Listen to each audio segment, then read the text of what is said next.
Mga idol at kabayan, Israel, ginulat na naman ang mga Pilipino. Uy, bakit idol? Anong meron? May dumating ba? Meron. 2 patrol vessel na armado ng mga missile at iba pang malalakas na armas dumating sa Maynila mula sa Israel. Hindi hadlang ang digmaang nararanasan ng Israel ngayon sa kasalukuyan para matulungan palakasin ito ang mga kakayahan ng sandatahang lakas ng Pilipinas. Israel nagwala, halos walang tigil na itong sinalakay at binomba ang mga kuta at imbaka ng armas ng Hezbollah sa Lebanon. Ayon do, ipinakita kung bakit napabilib nito kahit maging ang Amerika, F-16, F-15 at F-35 jets ng Israel. Walang tigil ang paghulog ng bomba sa Lebanon. Aba, Pilipinas, palakas ng palakas. Karagdagang mga Black Hawk helicopter dumating din sa Maynila. Ito ay matapos mamataan ng mga observer ang muling pagdating ng isang Antonov 124 sa Pilipinas. Eroplano ng Pilipinas at isang helicopter ng People's Liberation Army Navy nagharap sa Baho di Masinloc. Halos 6 na metro na lang ang pagitan ng Chinese Harbin Z-9 helicopter at eroplano ng Bureau of Fisheries and Aquatic Resources.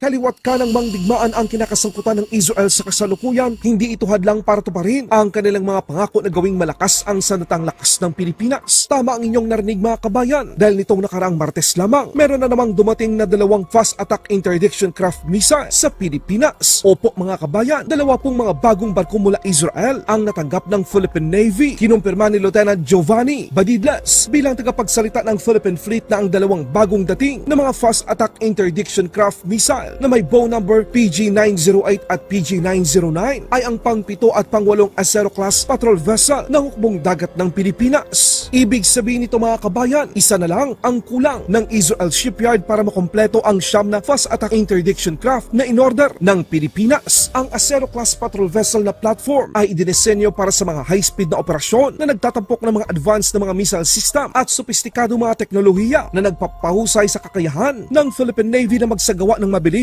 at epektibong maritime interdiction operation. Sa katunayan mga kabayan, naabot na ng Acero-class patrol vessel kahit ang Pag-asa Island sa West Philippine Sea. Kayang-kaya nitong magsagawa ng mga operasyon hanggang sa pinakamalayong teritoryo ng Pilipinas. Kaya pwedeng itong gamitin ng Armed Forces of the Philippines para mag-escort, maghatid ng supply at magpatrol sa exclusive economic zone ng Pilipinas ng mas mabilis. Kung depensa lang ang pag-uusapan, small but terrible ang tawag dito dahil ang mga fast attack interdiction craft missile ay nilagyan ng NLAWS missile at Typhoon 30mm cannons at .50 caliber heavy machine gun sa bansang Israel. Maraming salamat. Balitang Israel naman tayo mga kabayan. Israel hindi na pinaporma pa ang Hezbollah. Agad na niyanig at ibinuhos ng Israel ang kanyang puwersa laban sa mga kalaban. Nagsimula ang pagiging mabangis ng Israel nitong nagdaang mga araw matapos paulanan ng Hezbollah nang nasa 300 rockets ang syudad ng Israel. Buti na lang at merong Iron Dome na siyang sumalag sa bawat rocket ng kalaban.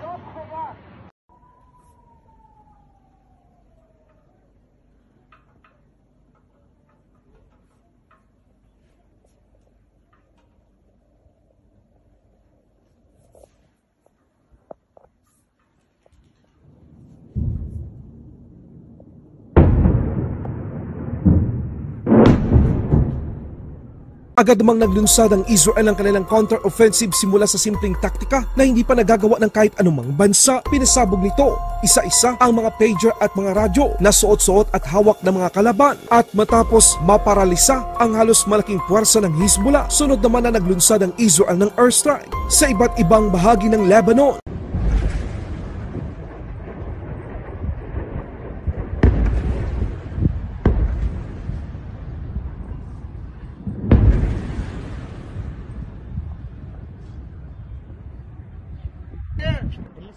احضر بالحاش يا انزل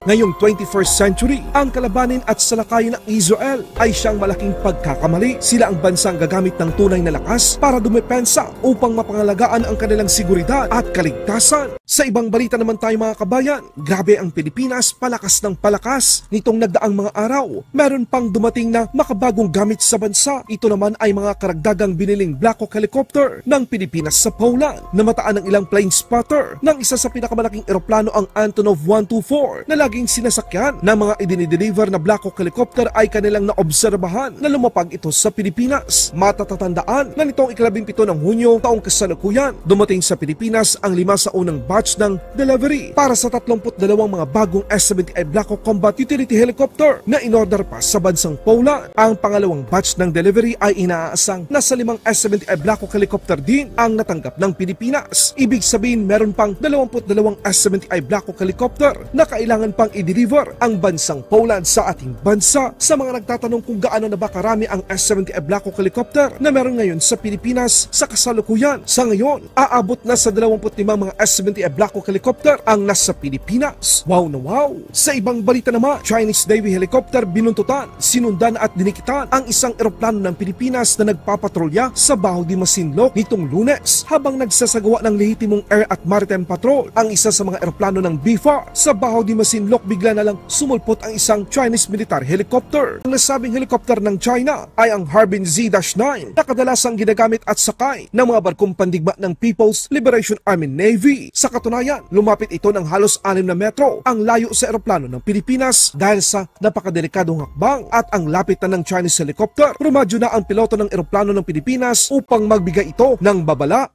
Chinese military helicopter, you are violating the flying air safety prescribed by the FAA and ICAO. You are flying too close to our position at less than 50 feet. You are endangering the safety of our crew and passengers. We are Philippine government aircraft.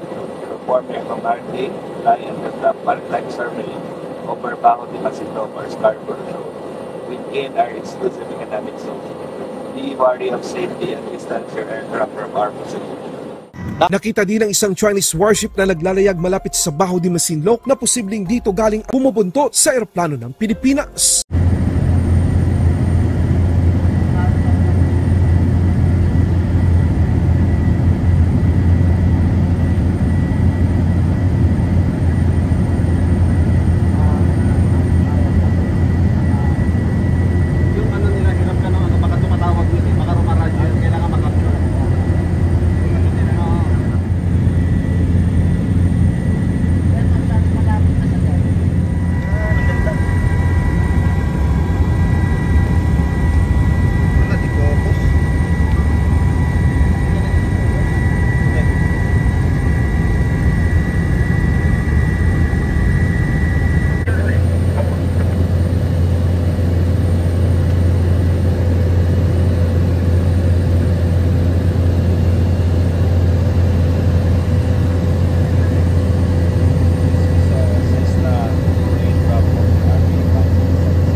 Laban Pinas.